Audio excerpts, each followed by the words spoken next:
We are a group of friends, bound by our appreciation for liberty and good podcasting. Free-minded thinkers from all walks of life, our values come together with one accord to discuss the common culture and news of the day, along with whatever random crap is going on in our lives. Welcome to the Union of the Unknowns.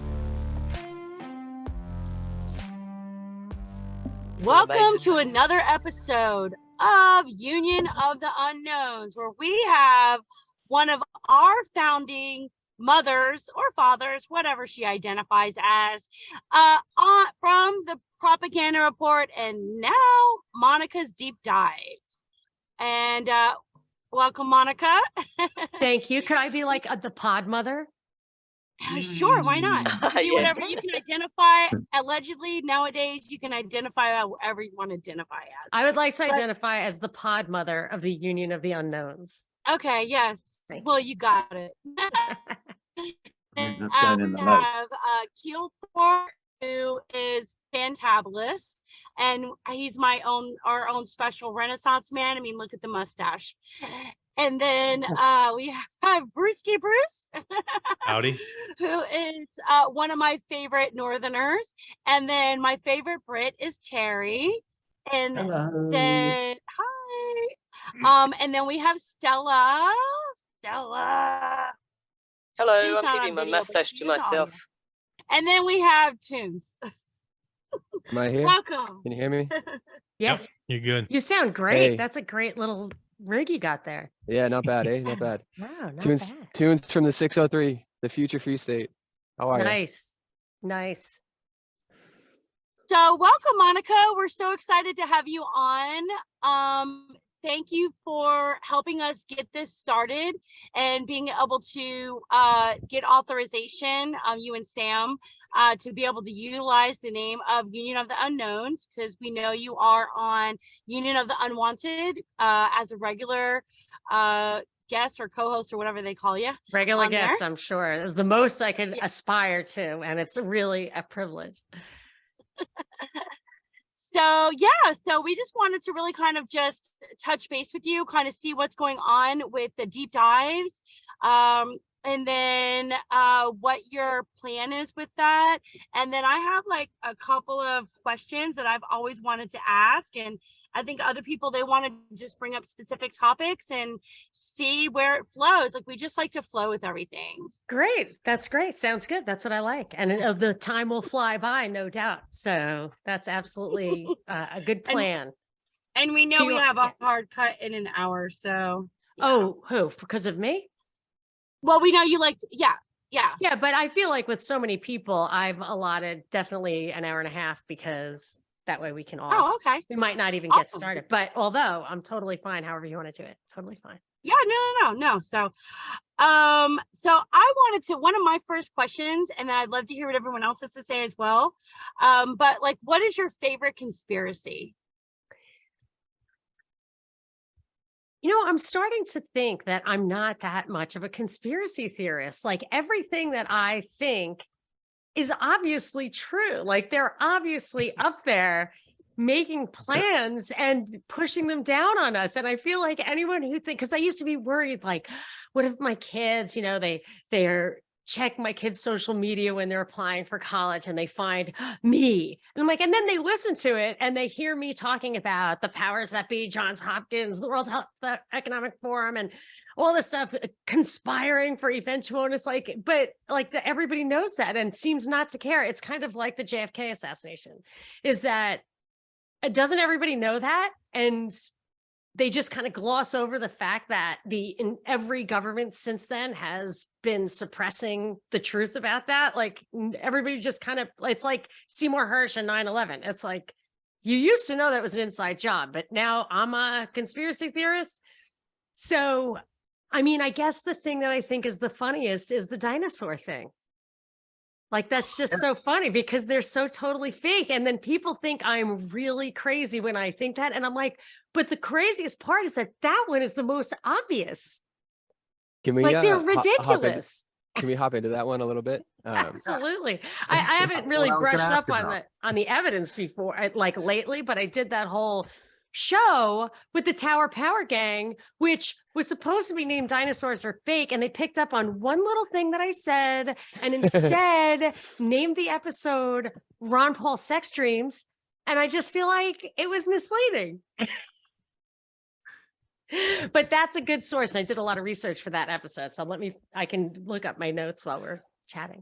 From what I remember off the top of my head, there were two competing scientists that were in almost like a space race, and they each wanted to find the next biggest, greatest T-Rex or whatever you want to call it. They wanted to name dinosaurs after themselves. So they were more or less making up that this is a T-Rex femur and this is how a T-Rex looked. And then the next guy would say, oh, this is a whatever, name your dinosaur, and this is its, fingernail, and I can build this dinosaur based off of this fingernail. We Yeah. we touched on this ourselves a few episodes back, and Keel, I think, was more dinosaurs are real sort of person. I don't want to put words in your mouth, Keel. I don't want to be Mr. Sit on the fence, but I think it's like a lot of science these days that there's a lot of fakery that goes on. There's a lot of sort of ridiculous assumptions being made from very thin evidence, as far as I can see.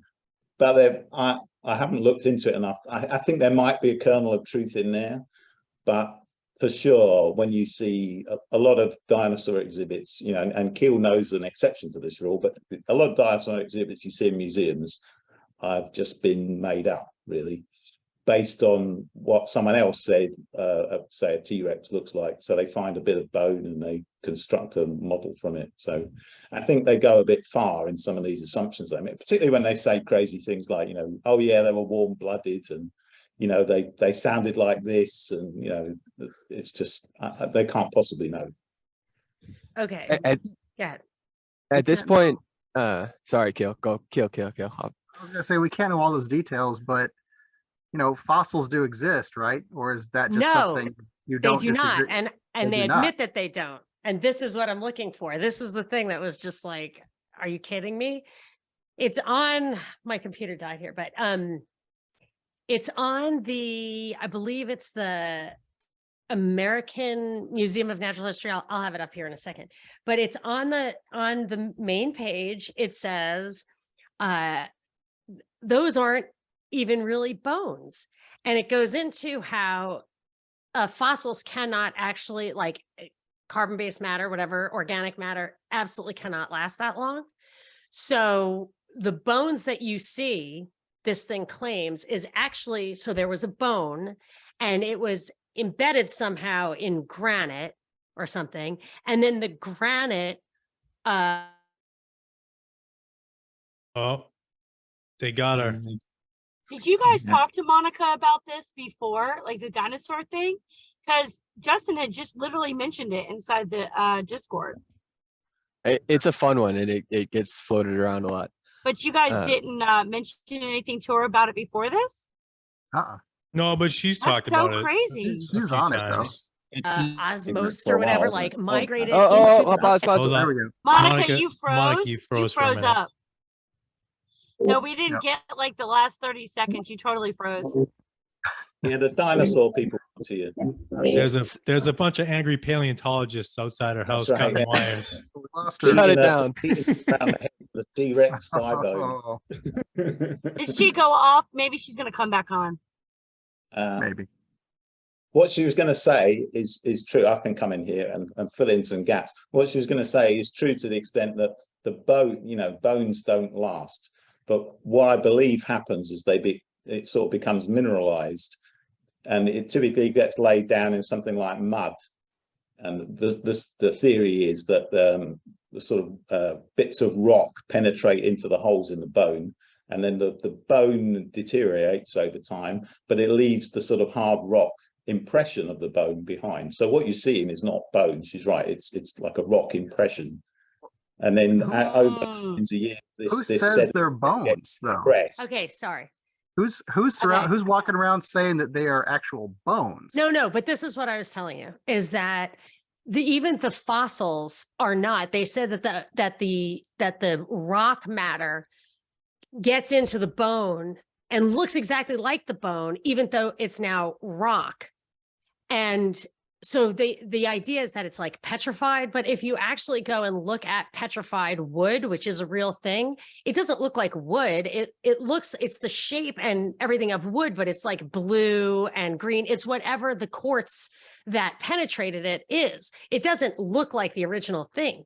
So these bones are supposedly bone-shaped relics of bones that were in the stone. And I feel like the way they excavate it and everything, they're really just creating these things out of whole cloth, or they're taking bones that can't possibly be actual dinosaur bones because they're too old, to the point where there's several occasions where paleontologists have found chicken meat on bones, on dinosaur bones. And instead of saying this is a chicken bone, they're saying this completely blows up our conception of how long fresh meat can last. Honest to goodness. So, and then they take those stone bones and they make clay replicas of them or duplicates of them, and then they construct these skeletons. So it's kind of like the moon landing. Someone needs to prove it to me, because all anyone ever really says is, come on. It's like, how could they get away with that? You know, that's not good enough for me. Well, I've got an analogy for you. I think it's kind of like virology. You know, I've looked into virology a lot after COVID, and there's just not a lot of there because they do the same sort of thing. There's very little evidence. They base the whole thing off, and then they extrapolate hugely. And, you know, viruses, as far as I can see, that cause disease have never been isolated properly in my definition, meaning separated from everything else. They've never been shown to cause disease. So I think dinosaurs, I've not looked into it in great depth, but it could be the same sort of thing going on, I feel. And I feel like with the viruses, like this whole idea of the priests of the electron microscope, when you see the electron microscope images, I've looked, they're often, if not always, enhanced, so that like it then all of a sudden depicts in a way that you can visualize what they are otherwise saying. Well, it doesn't look like anything to you, but we priests can read that hieroglyphics and we can tell you what it looks like. And what it would look like is a big red thing with yellow spikes all over it. But you know, that's just because we know what that would look like. You know, it's just so yeah. And I actually think with the viruses, I mean, I definitely caught that COVID twice. And once was when I was talking to a person who was vaxxed. And the second time I was like 2 inches away from somebody who was basically coughing in my mouth. I was walking past my daughter in the hallway and she's like in my face. I could feel it. And I was like, whatever. She came down with COVID the next day and I got it the day after that. So you can say that didn't really happen that way, but she was working in like some daycare and whatever. I got a positive test for it. I don't know. I'm just, people are like, that you're so full of it. It's not true. It's like, okay, but all this. However, I will still say that I think, and now it's coming out. It's coming out that it was totally artificial. Like the lab leak theory was all a setup so that when they identified it as totally artificial, the first conclusion wouldn't be they did this on purpose. So they set up that whole lab leak theory for a year so that when the truth came out, but I said the first time I got it, this thing is artificial. And then I started thinking that they created a genetic thing that could do stuff, whereas in nature, I'm not sure it ever could, but feels like they did create that it was a gain of function thing. It was a bioweapon, and they can call it viruses now, but I think they created that. But they do like to slow roll these things too. It reminds me of like the war in Iraq, that now everybody is consensus, like that was bullshit, you know. Call it whoever you want to call it, but it wasn't for to get the terrorists. It kind of feels like the lab leak thing is they're just trying to stretch it out, give it enough distance to where we've had enough current things, and now 10 years from now, oh, it came from a lab, but what are we going to do about it now? You know, it's whatever the next current thing is. They kind of slow roll. Can I just say, I have to admit that I've really never bought the whole Rand Paul Fauci act at all. I think that's just, yeah, they're just actors following the Agreed. script. It's just a distraction. I've never really gone along with this whole lab thing, actually. But what does that say about Ron Paul? Like, that's I know. just weird. I always have a hard time Yeah, criticizing I Rand don't Paul wanna because I go like there. his dad. So I much, love Yeah, like him. so Too many much. people like Ron Paul. I'm not going to say anything. I'm going to mute. Well, I mean, you can say, I can't find, he has never done anything that's made me scratch my head, even to where he did not call 9/11 out as an inside job, you know, as a sitting I think- congressman or so. I just feel like was reasonable. It was a reasonable thing for him to do. And there's just nothing else that's sketchy. Whereas a lot of the Rand stuff, I mean, I don't know why he chooses to go down the paths he does, but they don't stand up to scrutiny as well as the dad. And the other one was Judge Napolitano. Like, he had that great show on Fox and they cut him off at the knees. And I haven't heard from him basically since. And that he Freedom was a Watch. real guy, super tight with Ron Well, Paul. It's an oldie but a goodie, isn't it? There's always got to be a hero. I think that's what Ron Paul is. He's the hero. He's the good guy. There's got to be a good guy. I have no evidence about it. I don't know whether he's a Mason or not, but I have read certain things about that. And being his age, he wouldn't be a low. You're muted. You're Still muted, a Monica. politician, though. You Sorry, End of the day, maybe. I was about to say that. End of the day, he's Exactly. still a politician. I was just Exactly. talking to Bruce yesterday about, I had a conversation with a local politician, very local politician, and he gave a speech, and I wanted to shake his hand after and say, you know, I'm considering registering to vote now because of your speech. And even in just a 5-minute conversation, he gave me 3 or 4 canned answers, and I'm like, oh, you're not an actual person. Like, you're Yes. just, even though you're on my team, like, you're on saying things that I want to hear, you have just canned answers. You're not like one of the guys, you're a politician. Yeah. So with the Mason thing, though, so you're saying he would have to be high enough up to be in on it? He's not a young man. Right. But I mean, is it possible I have a friend who owns a restaurant, and he's like, you know, you're always knocking, or you have that other guy, you're always knocking Masons. And, you know, I just have to warn you, I'm a Mason and all we do is like good works. And I get that at the low levels, that is definitely, I think, what it is. And even when you read the exposés,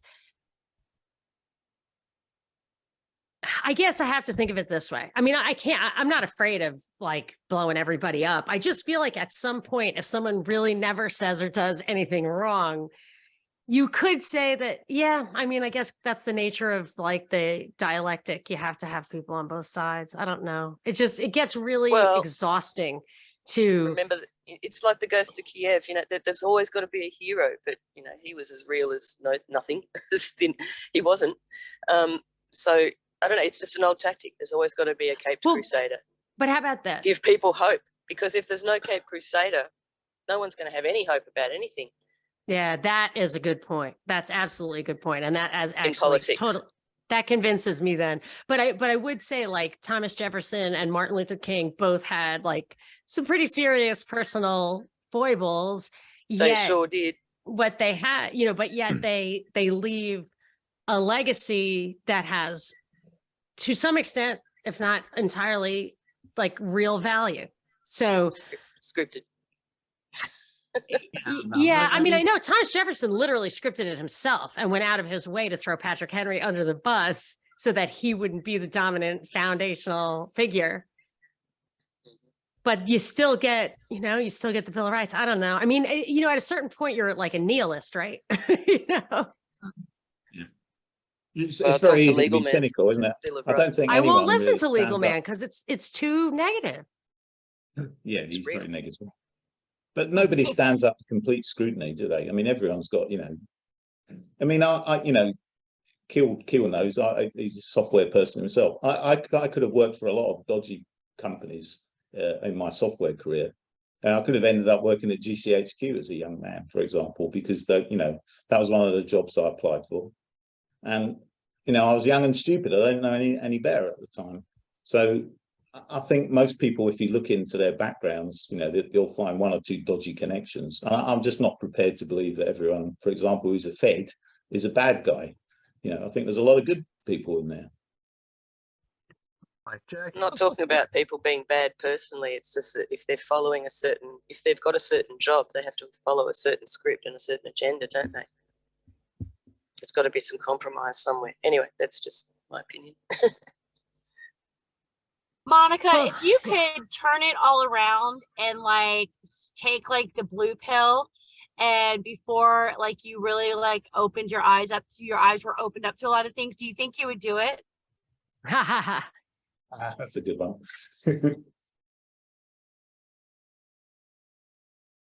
I think the ultimate truth is probably glorious.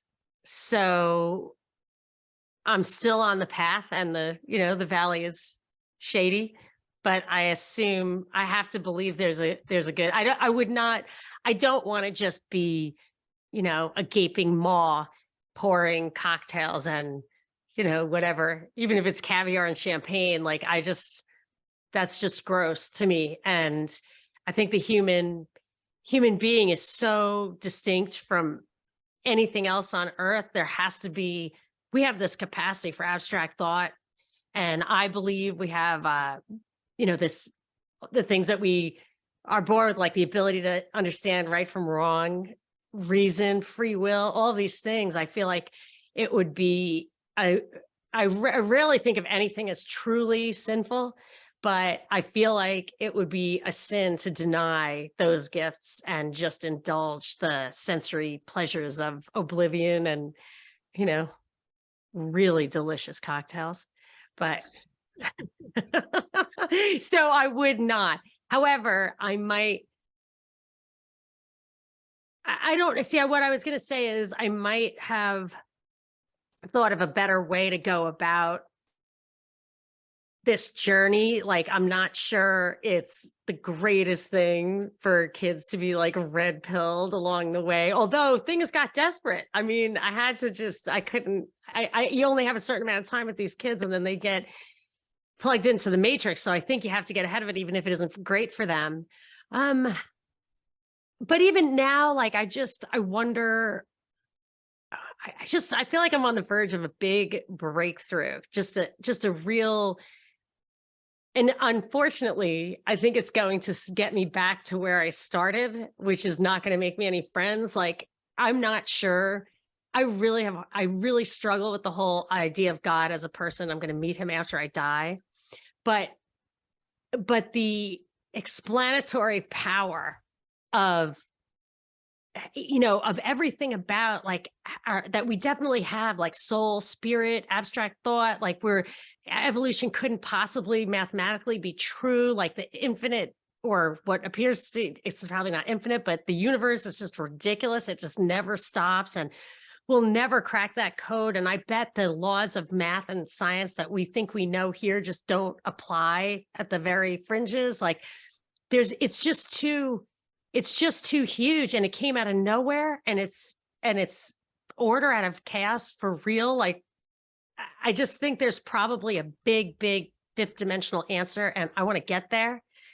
And you just can't get, you have to take the first step and the second step and the third step. And I think that's why we're here. And then at the, when you're 100 and you take that last step, hopefully you're ready, for the next step. Yeah, We make it to 100. I always tell my kids that because they worry about my mom. She's 93. I'm like, or particularly my son who has Down syndrome, he gets nervous about things. So I try to tell him, like, it's like, are you going to die? I'm like, no, we're all going to, take care of yourself. We're all get to live to 100. He's like, okay. Just keeps him from worrying. He freaked out because he saw me color my hair, take the gray out. And he just like lost his mind. He was just like, you're a grandma, you're going to die. I'm like, I'm not a grandma, I'm prematurely gray. I'm just prematurely gray. That's okay. I'm graying too already. It's okay. I'm just a guy. Yeah, it could be sexy. I don't know. I haven't tried it yet. And I think it would be erratic. I literally started coloring my hair when it was like, I had like 3 gray hairs. So that no one would ever notice. I thought it was kind of clever, but now I'm stuck. It's the good kind of dying. Yes, exactly. Yes, the dying before dying. That's a good question, That- Jackie, about the yeah. Yeah. blue pill. What about y'all? I was thinking about that when you were speaking, and yeah,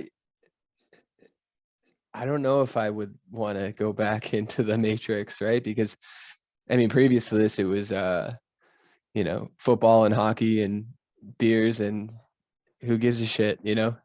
And now there's I mean, this is a more personal journey, but I have more things to care about, and it's better to care about the big picture rather than the politicians know what they're doing, and my boss knows how to do his job, and the cop is a good guy, and I think it's better to be aware of the dangers out there than it is to be blue pilled and in the Matrix though. Also, you have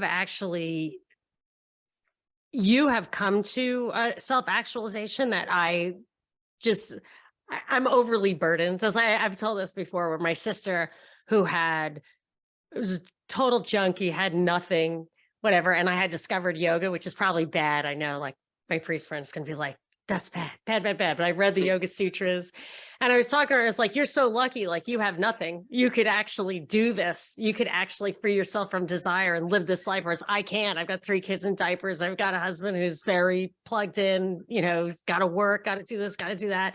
I have absolutely no freedom over, like, the true lifestyle choice. But Tunes, I know you and a lot of other people in this group and in our groups have taken that red pill and translated it into a different way of living. So, like, my mother was like, when she was 19, she decided she couldn't answer the question if there's a God or not, but she just knew it was a better way to live. And, like, she did that, and she could do that within the framework of whatever normal economics, but you could actually change your life. And I noticed this from reading Kaczynski, and also talking to Bellamy, the green anarchist, and stuff, that creative, and Chad and Lanny, the creative stuff of, like, literally creating life. I was listening to your toxic masculinity episode about, you know, women, everybody came from it. I'm always like, I tell my sons, like, why are girls so crazy? And I'm like, hey man, we are human being factories. We make human beings with our bodies. We should be propped up on pillows all the time. You guys should be feeding us grapes and chocolate and just massaging our feet. We make human beings with our bodies.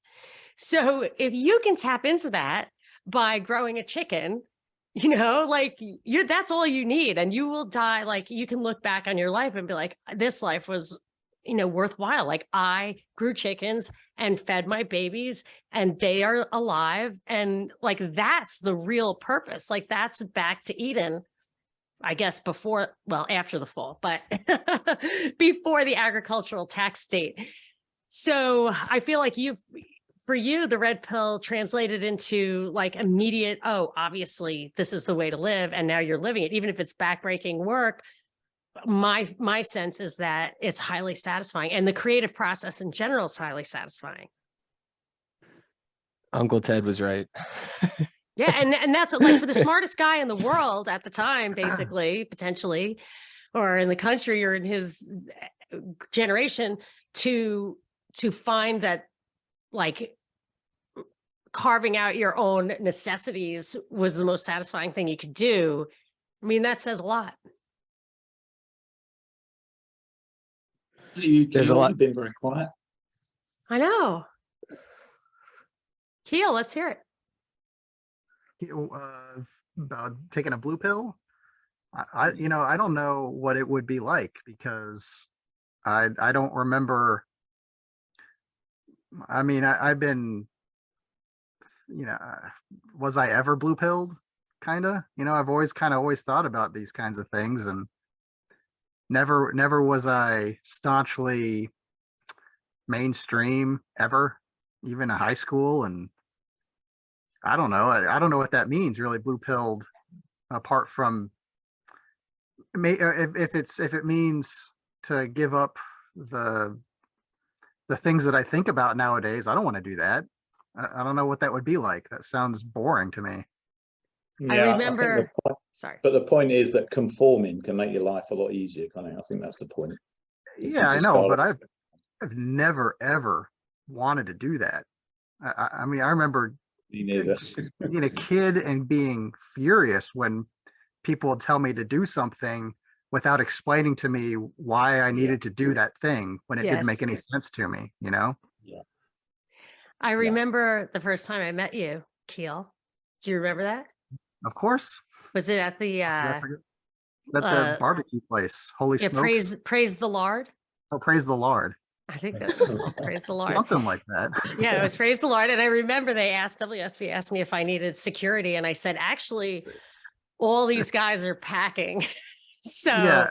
it was open carry. It was the most, it was the safest I've ever felt in my entire life. And Yeah. you remember what you said to me? Yeah, I was saying I had my pistol in my car, and I thought I said, "Dude, should I wear that when I come to this thing? I don't know. These people are probably going to be kind of weird about that." And I walked in, and it was just a sea of Glocks and revolvers on people's hips, and I was like, "Okay, well, No need now to I go look to the like a car. We're good." Yeah. So, but what you said to me was, hey, I just wanted to check you out and see if you were real. And because you answered everybody's questions, you had no notes, there's nothing in your ear. It was an hour and a half of just question. And you're like, yeah, you passed my test. I was like, hey, That's thanks, what dude. I was, you know, wasn't sure if I wanted to go to the event at all. And I thought, well, you know, I really like listening to her, but you know, I got to go and I got to see what she's all about. And then, yeah, just like you said, you stood up in front of this big restaurant full of people who were all just, you know, it was a conservative group Super of Georgia or conservative. something Yeah. like that. Yeah. And I was talking to a couple of them, and I mean, it's kind of like what you'd expect. And I thought, all right, well, these people are going to have some questions for. And you went up there and you did your little spiel, and then you took questions, and people asked you stuff that, you know, it wasn't, they weren't plants. I can attest to that. And you just rattled off, perfectly answered whatever. And yeah, so I Well, mean, there was it was a place that was free from cocktails. So I was really on my game. And I remember one time, another event I went to was at a bar, and it was a guy who wrote a book. He was a conservatarian, and then another guy who was a conservative, and I was supposed to be the libertarian. And those two guys were drinking beers. And I was like, I think they're underestimating me. And I definitely would never drink a beer if I thought I was actually going to have a debate with somebody. Right. And I don't know how I think that one went pretty well, but I feel like when you're, you know, an hour or whatever of just a rapid fire questions, you have to be on your game. And even when I was on the radio, I used to have I was always nervous, super nervous till the very last show, like for 8.5 years, super nervous every single show. And I remember I had one producer who's always like, you can always have a Heineken. I was like, no way. Like, A, that would make me stop thinking. But B, I just thought, what a crutch that would be. But I remember with that, all those guns and everything, I made a notice, like, I'm pretty happy that this is a dry restaurant.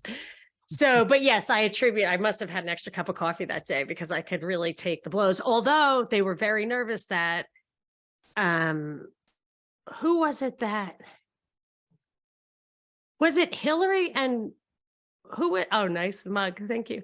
Who was running? There was somebody running. Who was running that time? That was early on. That was like 2012. It must have been Obama. I suppose. I don't recall.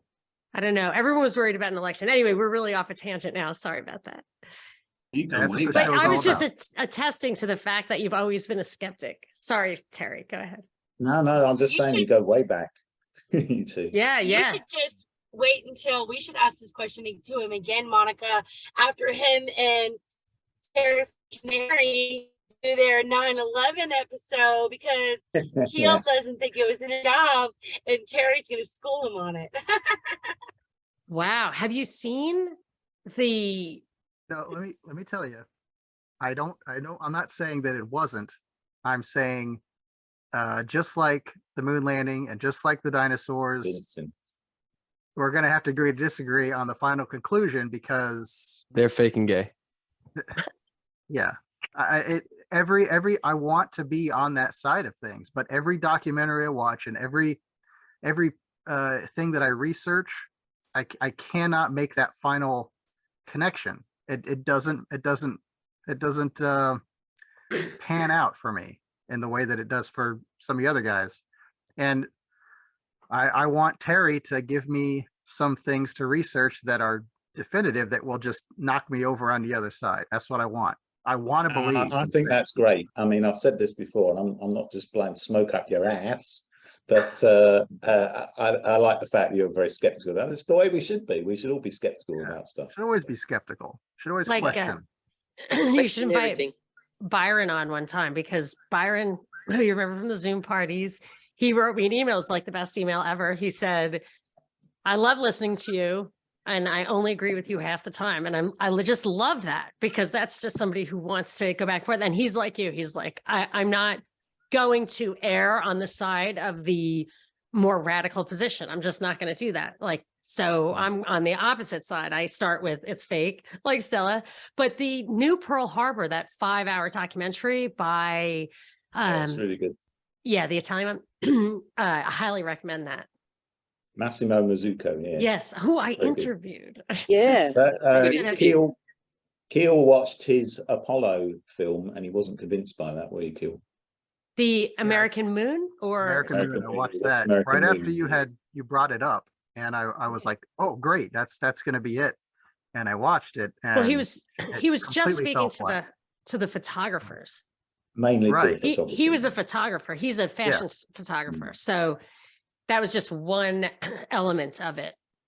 I heard a fact. Well, a fact. I heard a thing about the moon landing the other day, which I thought was rather convincing that I hadn't heard before, or maybe I had, but I'd forgotten. Either way, the backpacks and the suits were apparently too big to fit out the door of the little unit. I'd have to really see that, though. See, that's the thing. Like, even the Van Allen radiation belts, like, I really can't. There's no way Yeah. for me to verify that. Like, I don't know what that even means. Exactly. But they did say that they went through it and now they can't go through it. I did see them. Yeah, say they haven't that, got the technology anymore. I mean, Yeah. what are we? What are we, chopped liver? Yeah, that's a little crazy. And the Elon Musk thing, like, I just aha'd that last night. We saw one of his rockets take off a couple of, like, last week. And this was my fourth proof that the earth is round, that we're globe earthers. My fourth proof, because we're watching this. My husband loves this stuff. He's screaming in the house, come quick. And I'm thinking, what could it be? What could this possibly be? They're just screaming. We come out and it's a rocket. So a rocket is taking off and we're watching it go. And my son says, that's going straight up.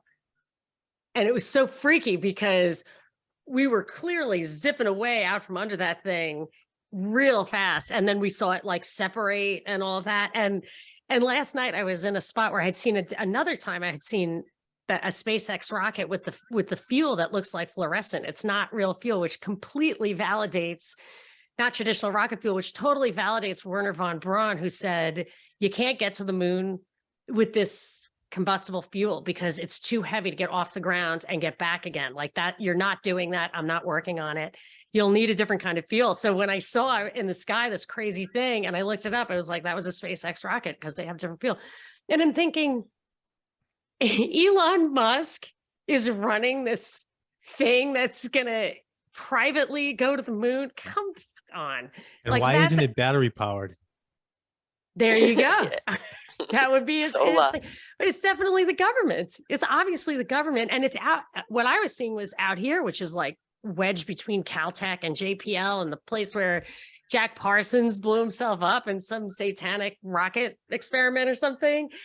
So I just feel like it's so preposterous that is not just a government front, the way I think Facebook is just a government front and his whole thing. But yeah, I feel like whatever they're doing now But is as isn't far as they've gotten.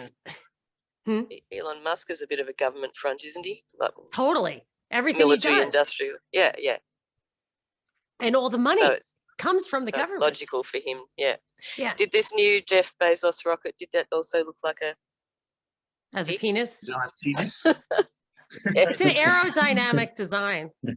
I mean, Aerodynamic these are penis. all, Brilliant. it's always designed to like just Don't you forget it. cut Circumcised. through. It's the right design for such things. Nice. Bruce, what about you? Do you think the moon landing was fake and gay or real or what? I don't. I've seen some pretty sketchy looking shit that they say landed on the moon that was made out of aluminum foil and coat hangers. I wasn't there, but. And isn't it 250 degrees on the moon? The thing didn't have a radiator. I thought that was kind of interesting. Yeah. Yeah, that was another one. It's just very strange that they said that they did it and now they can't. Yeah. I know someone. That alone is enough. It smells like shit. It is Yeah, ridiculous. didn't And they and destroy- taped over all the tapes? Yes. Come on. Yeah. NASA couldn't afford blank fucking tapes, so they Reruns of taped over the reruns of- greatest. Yeah. Come on, Keel. Come on. No, there were some good episodes of I Love Lucy on Come that on, stuff, man. but they wanted the tape. Come on, Keel. What do you say to that? I Keel can believes address in to that. I dinosaurs can in talk to that space. one. What? I think that's completely ridiculous that they wouldn't have kept stuff like that. They would have overwritten the tapes or whatever. But I know that I heard another story outside of that before I even heard about the NASA tapes. That way back when, for example, at the BBC, they have the old Doctor Who tapes, and they overwrote those, and those episodes are gone now. And so that was just a matter of That was just a probably the practice. That was a inspiration practice for the back then. bullshit story. There's a Could crossover be. there. Could be, yeah, but they- the Also, point it's is, Doctor Who, that not Right. the point moon is landing. that kind of practice existed in No, recording hang on, studios. But not the hang on, moon hang on, landing. hold on. I got something Okay, to say Terry, about go I ahead. don't that. know. They did, but they didn't. They were just making what they thought was a TV program. They didn't realize it was going to become some iconic series that everyone would want to see. But they 'Cause it did not sucked. take over And it things sucked, like yeah. recordings of the coronation, for example. They've still got those because they thought this is a historical thing. We'll keep this. That's a good point. Terry. Yeah, and Hey, tape I- was very expensive, so they had to utilize what they had. Yeah, and I don't know. Maybe I don't know. I think you're right. I think it's a good point, but I'm not sure that proves anything that they were. Well, it certainly didn't happen. eliminates the possibility of them proving it to us, which is in itself telling. And now that Well, they can't prove it, then If it's they not had proven. a videotape of them walking on the moon, would you believe that anyway? I think you could certainly scrutinize it. They do But have a who was- videotape who of was- them walking on They the have? moon. Well, it's not Yeah. now. It's a copy, so you can't really, right? It's digital, so you Yeah. can't really scrutinize it. But if you Yeah. had a Yeah. negative, you could scrutinize it. But who The was filming originals them were getting from- out of the spaceship? I know there's a story about that. If they just Didn't have Yeah. a camera there, supposedly. there's story some about bullshit. I everything. mean, I used to lie a lot. Like I used to have a fake ID and I would get stopped by cops and I would just lie all the time. I could weave a story that would explain. I remember once I had an ID that said I was 5 years older than I was, but I was with my friend from high school who was like 17. And they're like, he says, how do you know each other? I'm like, we go to school together. It's like, you're 5 years older than her. You go to school together. And I was immediately like, well, we're on the same bus route. And I was in 12th grade and she was in 7th grade. So we always knew each other. And now, blah, blah, blah, blah. I could just make up a story that would pull together and the cops would even say, man, you're good. You know? Yeah, well, you went and to they- law school too, didn't you? So- after. But I just, they knew it was bullshit, but they couldn't really prove it because it hung together and then they'd have to take me down and like, it would be so pathetic. So I just feel like you can spin a tale that connects lots and lots of dots. And then when you hit a wall, be like, oh yeah, well, we lost that. I don't know. So I'm just saying the onus of proof is on them. And you are saying the onus of proof is not on them, which I get from you because you're saying like the weight of 7 billion people, fooling that many people, it's hard thinking of all the people who had to be involved who would not reveal the truth or why and how far ahead of it that had to go, you're just going to give them the benefit of the doubt because it's so Not necessarily. complicated. I don't think that just because everybody else might believe it, that suddenly means that that's the default. But I look at it now as, what would it look like if they actually landed on the moon? Because there's no way for me to go prove. There's no amount of evidence they could show me that I could sit down and say, oh yeah, no, this is the technical configuration of a rocket that would be required to do, and the pressurization of the capsule would have to be this. I wouldn't be able to do that. So, but what would it look like to me if it actually happened? That's what it would look like, is what we've got. Well, the It thing would look like Nevada. But that's just the first point. The second point that convinces me, but is that all of the arguments against it actually happening have not carried a whole lot of weight for me. There's been too many of them that just are silly.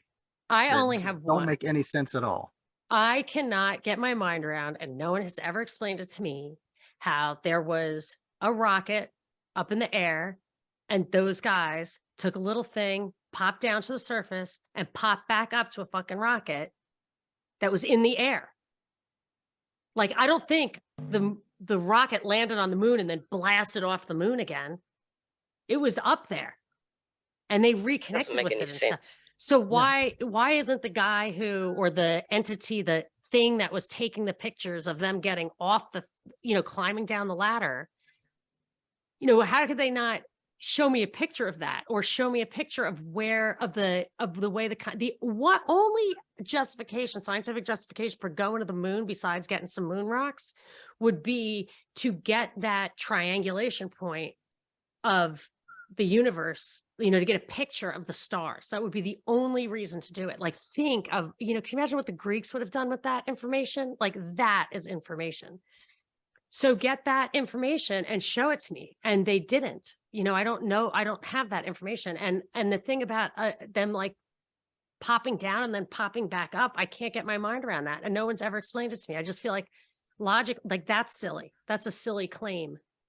Yep. So And when the little things, Yeah, we don't know. You're Sorry. right. Yeah, we don't know. And that's fine. What for about me. the teacher when they were going up to, was it the moon or whatever? I was in school at the time, so I don't really remember. But the Talking about teacher, Challenger? when they were going, they died because the rocket blew up. Were they going to the moon too, right?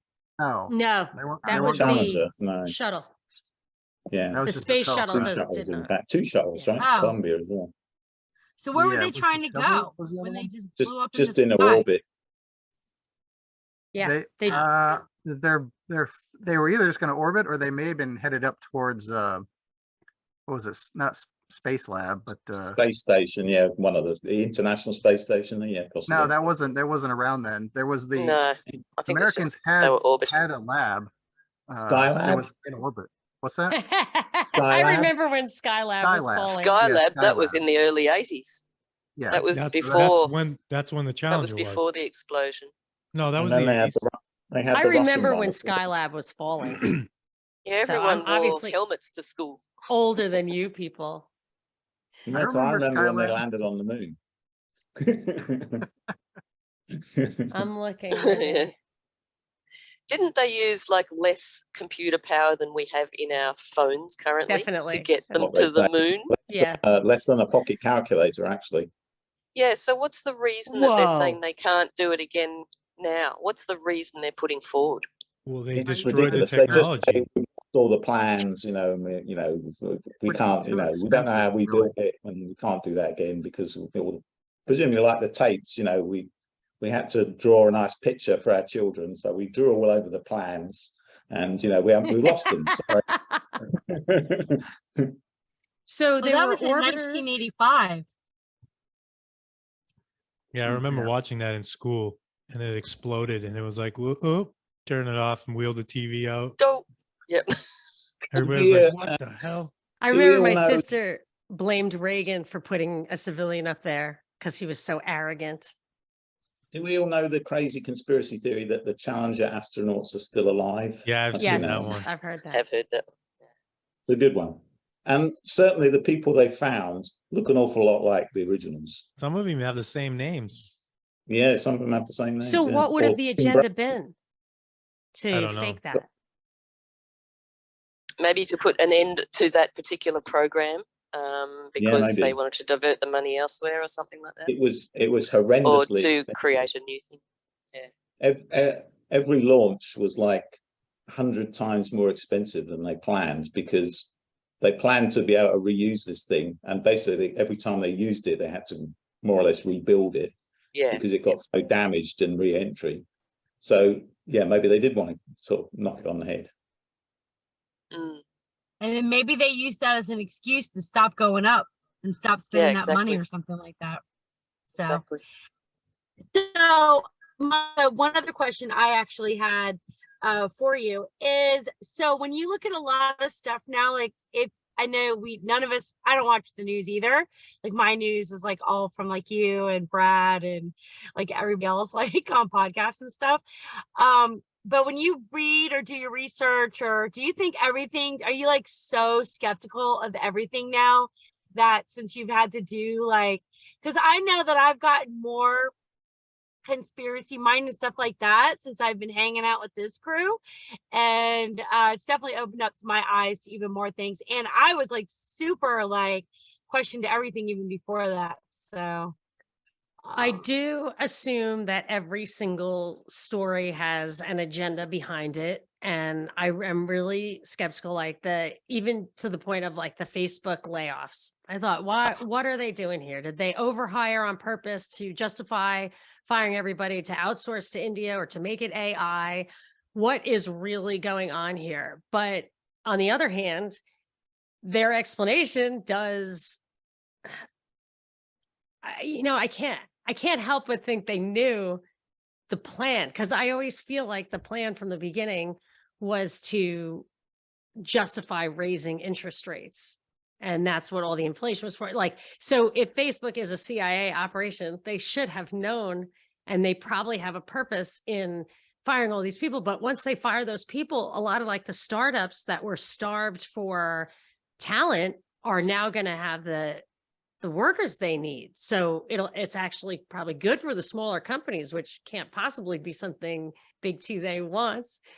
So yeah, stuff like that. I'm always looking for the angle constantly. And I would say, so like I'm doing deep dives, which is way, way harder than I thought it was going to be. It's like, I just really, and I'm super busy, and I don't want to lose touch with the people who I've connected with and who listen to me and stuff like that. You can't just go away and come back a year later. So I have to keep it going. But half of the time, it takes me a long time just to find a story that has a code to crack. So it was easy with the propaganda report, because you saw exactly what I do. I just read the newspaper and I tell you what I think about each of the stories. Like, what could the possible agenda be? I hate this stuff, whatever. Like, these guys are not working in our interests, or all of that. But now, say I can usually do it once or twice a week. I can usually find a story that's really, really deeply agenda driven and totally disconnected from what they're telling us the story is about. Like the Pelosi going to Taiwan was one example. Through figuring out, like, why is Pelosi in Taiwan for 11 hours? And then and it's a shame because I really don't know anything about semiconductors, but I was like, oh my gosh, this is all about building the machine that's going to control the world. Like, holy shit, like, what the hell? So, once or twice a week, I can find like the hidden hand behind a story. But I used to be able to see in every story, the spin that promoted the agenda. So you have the facts maybe, but you have the spin that promotes the agenda is always, always there, which makes all the propaganda, all the news a tool all the time. But on the other hand, the fact that they just keep it pumping so hard is in itself evidence that it's just propaganda. Because if it was true, you would not have to say it more than like once or twice. You used to have the evening news and they would just tell you what was going on. Granted, they would spin it, but it wasn't designed to drown out your own thoughts. So I feel like the proof is in its intensity, that it's designed for more than communicating with thinking people. I mean, even your classroom doesn't, well, some of the public schools do this, but when I look at my kids who are in the private schools, which are full of wokeness and all that kind of stuff, however, they have, these people who are getting prepared to be the leaders, they're still learning Shakespeare and stuff. Like they are really learning it. So, and they don't blast Hamlet at them every day, all day long, like, to be or not to be, to be or not to be, to be or not. They're not doing that. They're teaching it to them. They're testing if they learned it, and they're moving on, because that's what information, that's what learning is. But this constant like fire hose of CNN and Fox and stuff, I think is, it's obvious what it is, just because of its, its format, I think. Thank Well, you. they have to do it like that because they got to fill 24 hours, And they can't let you pause to think. Yeah. So when I'm driving, I missed during lockdown, it was a bummer because I used to drive my kids and I would get to talk to them on the way to school. And then on the way home, I would listen to the news. And if it was really a lot of time in the car, even now, sometimes I'll just, if I'm driving, I'll turn it off and won't put radio on or anything. And I'll just reflect on what's happening in my life or whatever. And it's just something about, like, when I'm waiting online, I'm totally impatient, but when I'm driving, I can just think. It's really weird. I think there's something about like seeing the world go by that like that keeps something occupied while the rest can really think. And so when I think about this stuff, I mean, I have time to digest it all and make sense of it. But like, if you're my mom, who I love, but she's in the habit of she gives up TV for Lent because it's just always on. So she's always got, it was Fox, now it's OANN or Newsmax. It's always, always, always on. And just when do you get to digest it? It's like Maybe we having can- like a Chromebook instead of a laptop, MacBook. Like a Chromebook That's a has really no good point. memory. Yes. That's a really good point, and I think that's really what's missing in today's world. Everything's so crammed in. There's no visual space. Everywhere you look, there's a sign, there's an ad, there's something running along the bottom of a screen, whatever. The kids are constantly being scrolled at. They never get a chance to reflect, be still and know the voice of God. When is that ever going to happen? Even in the shower, they now have waterproof speakers, so you can take your shit in the shower with you. It's just ridiculous. There's no time. You have to stop and reflect, and listen to things like the soundtrack of the world, like waterfall, the wind blowing through the leaves. That's the stuff that's going to keep us sane. But there's a generation that aren't even really going to know that. Sadly. See, that's the value of the red pill. Like I was saying with the tunes, is that if you're blue pilled, there's no hope you'll even think to stop and smell the flowers. Yeah, totally. And I think, a lot of people say, yeah, I'm really black pilled. Well, yeah, okay, I confess, I'm guilty. You might call it black pilled. I call it aware. I'm a realist. I'm practical. I don't think about things like, oh, I wish I could go back and be blue pilled and be blissful again, because that's not the way how it is. I just deal with it the way it is. And I think if you can look at things and break them down to black and white, even though things aren't black and white, if you can break them down to a root level of things are generally come down to a choice. They're either good or they're bad. If they're black and white, it's easier to pick a side. It's possible that what looks like black pilled is just a complete, total acknowledgement that the facade is a facade. So it looks Correct. like you're black pilled because you're completely rejecting the entire facade. You can't find any value in it whatsoever, but that doesn't mean that there's no value in, the human being in the pursuit of knowledge and that fifth dimension that I'm looking for. It's just to reject the facade is, I think it's reasonable, but that's why, and I think that's something that y'all are probably in a great place to tease out is what's the difference between a black pill, what's the difference between having no hope and recognizing the system as a facade in its entirety? Because you're not Don't have to hopeless, are you? No, that's what I was just going to say. Being black pilled doesn't mean you have no hope, and I don't know who sort of decided that, but Well, that's like the absolutely definition not. of it. Yeah. What? Yeah. Well, okay. Well, yeah, it depends on the definition. It depends on the translation, doesn't it? Everybody's individual translations of a situation is what gets us into a mess sometimes, isn't it? But yeah, I don't think that being black pilled is being hopeless at all, and I think it actually breaks things down to simpler forms so that you can actually find your hope. It becomes clearer where the hope is, because if you're fairly clear about black and white, you can see the hope. Thank you for tuning in for another episode of Union of the Unknowns. You can find new episodes every week on all your favorite podcasting networks.